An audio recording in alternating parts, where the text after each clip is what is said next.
Hai, selamat datang ke YouTube channel Yehtelor Legacy. Okey, di video kali ini aku nak royak sedikit gapo tu. Okey, video kali ini saya boleh tengok rambut aku ni lain macam warna. Okey, sebelum ni warna hitam. Bukan warna hitam jugalah. Ya adalah juga warna kala-kala tu. Tapi hari ni pagi tadi aku pergi beli barang-barang untuk rambut lah. Lepas tu aku balik tu petang tadi aku terus buat day lah. Untuk kedai buat day lah. Mudah-mudah begitu lah. Aku baju-baju ke apa pewarna rambut. Lepas tu aku pun buat.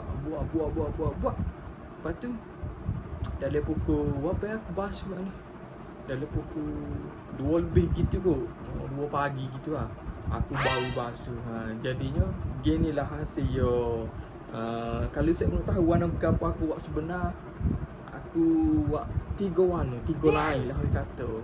Tengah ni warna merah. Lepas tu kanan ni warna gold. Lepas tu kiri warna purple. Tapi purple tak nampak mana. Hari tu aku buat merah tak nampak mana.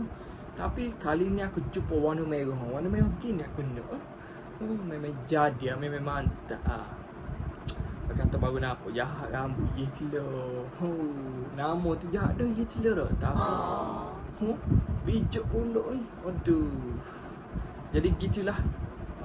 Video kali ni aku nak royak gitulah pasal rambut. InsyaAllah next content kita buat video couple lagi deh. Bye bye.